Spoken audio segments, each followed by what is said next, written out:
Pessoal, vou falar sobre um tema importantíssimo e bem comum no nosso dia a dia, que são as fraturas por insuficiência, as CIFs do joelho. Bom, elas são doenças potencialmente transitórias, principalmente se a gente diagnostica precocemente e consegue tirar a carga a tempo desse paciente melhorar. Mas elas podem se tornar irreversíveis, acabar necrosando o osso subcondral e aí vai virar uma osteonecrose que pode evoluir com colapso e artrose. Bom, ela é mais comum nas senhorinhas aí acima de 60 anos e os sintomas muitas vezes são repetidos, assim, ela de repente, mesmo sem um trauma, ela sente um clique ou uma dor repentina. Muitas vezes ela consegue dizer o momento exato em que ocorreu. E a localização mais clássica, assim, a do dia a dia, é aqui, ó, cerca de 65% nessa região, que é o côndilo femoral medial, 15% no côndilo lateral e platôs tibiais são menos comuns e lateral mais raro ainda. E o que a gente vai ver? A gente vai ver um tracinho, né, uma lentiforme, né, e um edema, que na verdade a gente sabe que não é um edema propriamente dito. Tem radiologistas que chamam de padrão de edema, porque aí tem dilatação vascular, hemorragia, tecido de granulação, microfratura. Mas enfim, a gente põe edema porque dá para entender o que a gente quer passar de mensagem ali. Então, edema, fratura subcondral com edema ósseo adjacente. Então, essa área de hipersinal com limites imprecisos, que é o edema, o padrão de edema, que sim, já está contraste, obviamente vai impregnar, porque tem uma hiperemia aí, e é bem próximo da superfície articular. E note como esse edema vai embora para os tecidos moles, e isso ajuda a gente a pensar numa CIF, não num edema simples de artrose também, porque o da CIF é mais extenso e vai para as partes moles. Então, lembrando que, apesar do edema assustar, não é ele que dá o valor prognóstico que a gente precisa olhar como está esse osso aqui subcondral e essa cartilagem. Então, a gente pode ver a linhazinha de fratura no raio-x bem mais difícil, que costuma ser uma linha curva, tá? De baixo sinal em todas as sequências, e a gente vê edema proximal e distal a ela, como a gente está vendo aqui nas duas cabeças de seta. Então, isso é o clássico da CIF. E o que pode acontecer com a fratura subcondral? Ela pode curar, você viu no começo, como os dois primeiros casos ali que eu mostrei, ela vai curar e vai ficar ótima. Ou ela pode piorar e evoluir para a osteonecrose. Então, a gente tem uma linhazinha de fratura, que é aquela linhazinha lentiforme que eu mostrei para vocês. Só que aqui eu tenho uma vascularização que não chega por causa da fratura impedindo, mas eu tenho uma área aqui que chega vaso porque eu consigo passar, né, a circulação, então não tem osteonecrose. Mas por algum momento, se essa fratura completa e esse sangue não chega no fragmento distal, eu acabo tendo um osso preto. A partir daí, eu vou chamar de osteonecrose. Então, a partir desse momento que eu já tenho um osso preto, né, com hipossinal subcondral espesso, aí eu já posso dizer que é osteonecrose. E como a gente sabe, isso é o osso morto mesmo na região subcondral. Obviamente, está morto, está esclerótico, não vai assar pelo gadolinho, tá? Se muito fina essa área de hipossinal, não dá para diferenciar da placa óssea subcondral. O que é a placa óssea subcondral? Junção do osso com a porção profunda da cartilagem. Então, não dá para diferenciar se é só um aumento ali fibrocicatricial da placa óssea subcondral. Então, quanto mais espesso, mais certeza que a gente tem de que isso é osteonecrose.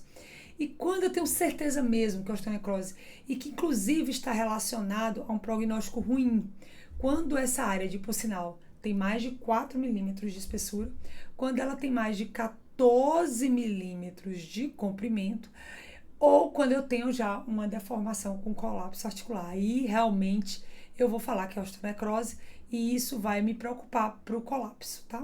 Olha a sensibilidade e especificidade bem alta.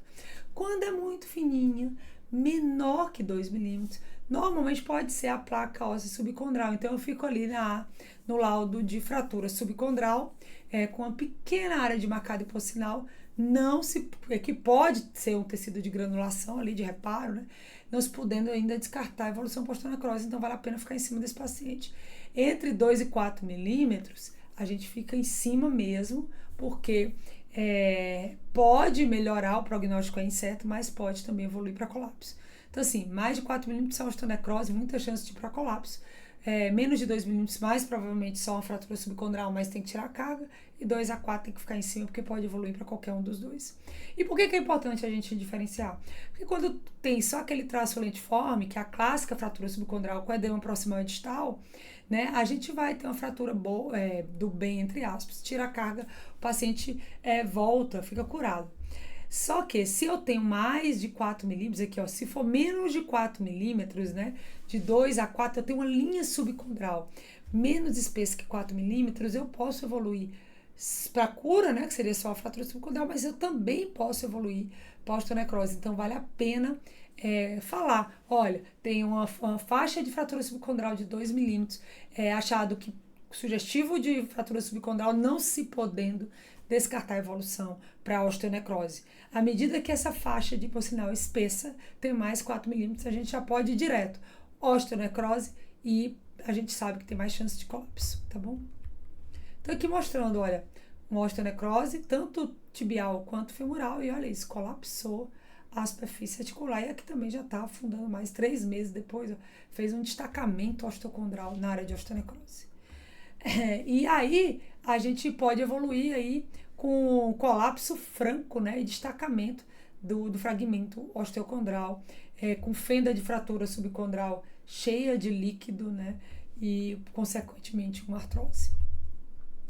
E a associação, essa associação importantíssima da CIF com a ruptura meniscal, de 76% a 94%, então uma porcentagem muito alta. Eu vejo a CIF, já saio dela, já vou para o menisco, porque mais de 50% tem ruptura radial ou da raiz posterior do menisco medial, tá? Então, por quê? Porque a ruptura do menisco, a radial ou da raiz, ela aumenta muito a pressão aqui na região e culmina com a CIF. Então, aqui mostrando fraturinha subcondral, tá? E o edema aqui e a ruptura da raiz. E aqui a evolução, como o paciente acabou evoluindo para uma artrose. Então, a ruptura de raiz, gente, ela corresponde a isso aqui, ó, uma meniscectomia total, que aumenta 235% da pressão no osso. Então, cuidado com essa ligação dessas duas entidades, a CIF com a ruptura de raiz, e isso enfatiza mais ainda como se precisa conservar menisco aí por causa desse risco a mais aí, tá? Quais são os principais diagnósticos diferenciais que a gente tem que ter em mente? O infarto ósseo, um infarto, a necrose vascular, que é aquela área serpengiforme, que ele é mais, vamos dizer, sistêmico, então pode acontecer em vários lugares, inclusive no joelho, então eu não chamo aquilo de osteonecrose para não confundir, eu chamo de necrose vascular ou mesmo infarto ósseo, mesmo que esteja na região subcondral, porque tem outro mecanismo, uso de corticoide, alcoolismo, enfim, sistêmico.